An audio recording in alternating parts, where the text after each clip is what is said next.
case third, when both, that is the product of charge, and internuclear distance, that is R, varies. Let us discuss this case with example. Here we have taken NaF and MgF2.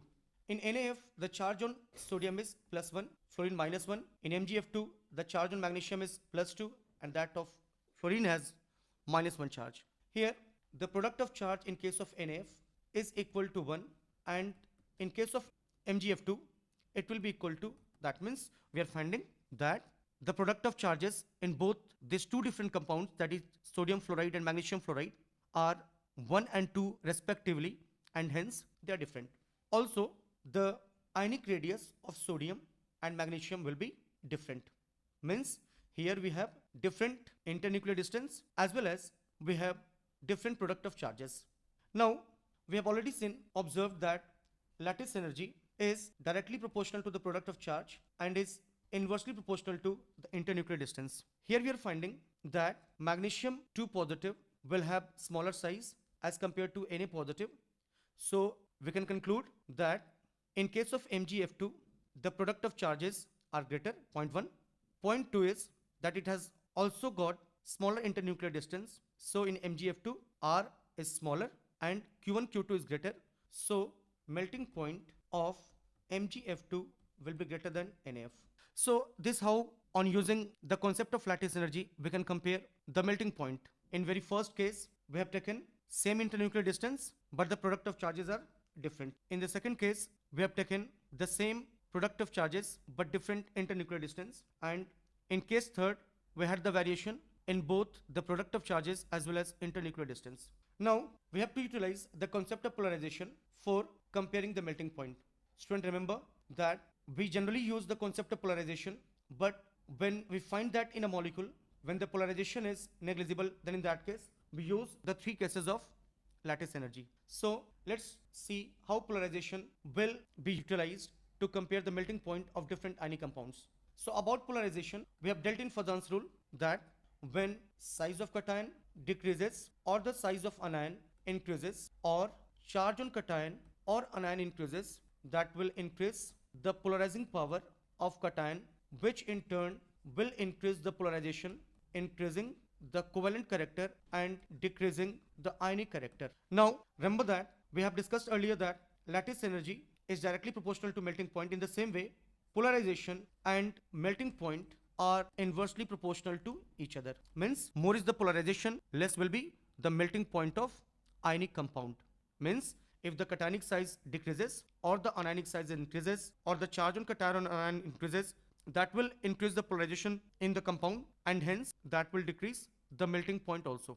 Like if we compare the melting point of LiCl and NaCl, then what we find that due to smaller size of lithium as compared to sodium, in LiCl the extent of polarization will be greater as compared to NaCl. So the melting point of LiCl will be smaller as compared to NaCl due to greater polarization of in LiCl due to the smaller size of lithium as compared to that of sodium. So two factors, the very first is the lattice energy and second is the polarization.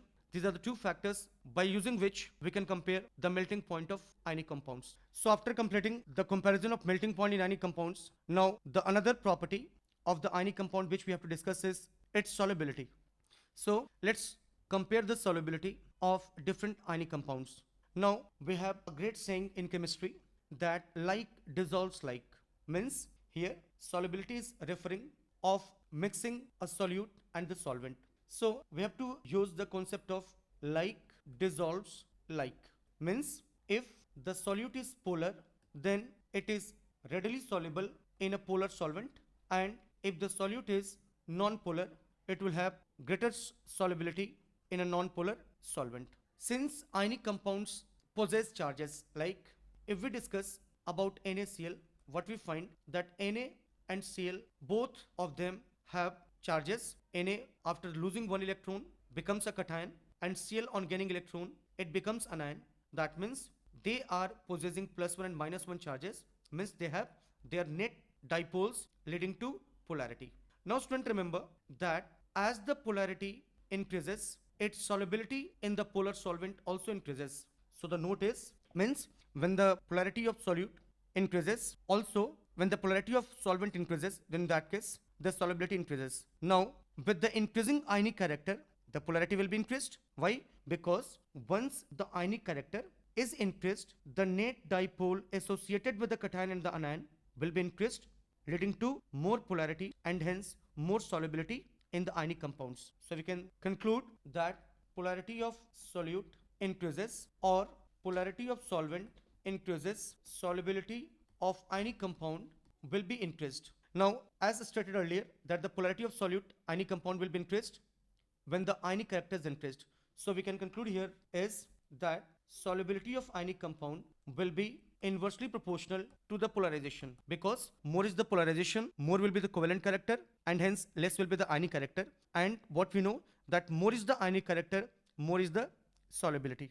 Like if we are supposed to compare the solubility of two different compounds, let's take Na2O and MgO. Now what we know that magnesium in magnesium oxide will have smaller size as compared to sodium in Na2O. So due to smaller size of magnesium, magnesium will possess greater polarization, means less ionic character, and hence the solubility of magnesium oxide will be smaller as compared to Na2O, sodium oxide, in polar solvent. So whenever we are supposed to discuss or compare the solubility of ionic compound, the very first thing which we have to remember is that like dissolves like, that means for a polar solute we must have a polar solvent for a greater extent of solubility. Similarly, for a non-polar solute, solvent required is non-polar.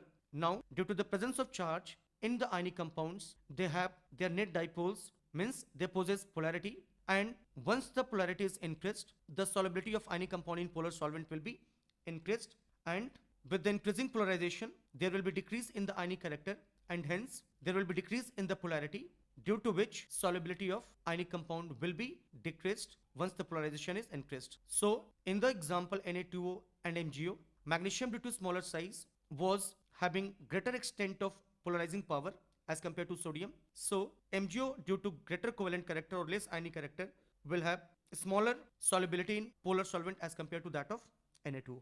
Now, beside the concept of the solvent, like we have to compare the solubility, then that will depend on two factors. So solubility depends on two factors, namely the very first is the lattice energy and the second factor is the hydration, also called as solvation energy. Now remember that for greater solubility, solubility is directly proportional to hydration energy and is inversely proportional to the lattice energy. Now the hydration energy is proportional to the radius of ion, means for cation it will be inversely proportional to radius of cation, and for anion it will be inversely proportional to radius of anion, whereas lattice energy is inversely proportional to the radius of cation plus radius of anion. So in general we can summarize that more is the hydration energy, more will be the solubility. Like if we are supposed to compare the solubility of LiCl and NaCl in water in H2O, that is it's a polar solvent. So what we find that here the hydration energy of Li positive will be proportional to 1 upon radius of Li positive.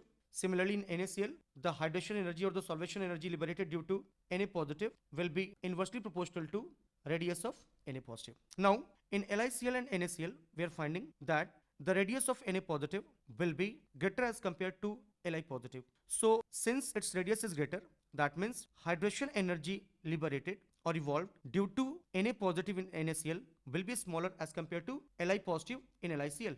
Now here we are finding that greater is the extent of hydration energy, more will be the solubility. So in LiCl there will be more evolvement or evolution of hydration energy leading to greater solubility. So we can compare the solubility of LiCl and NaCl as solubility of LiCl will be greater as compared to NaCl. Again I am repeating why we are saying so, because more is the hydration energy or the solvation energy, more will be the solubility. Here the hydration energy is inversely proportional to the radius of ion. So in NaCl, Na positive will have greater ionic radius as compared to Li positive. So Na positive will lead to lesser evolution of hydration energy leading to less solubility in water.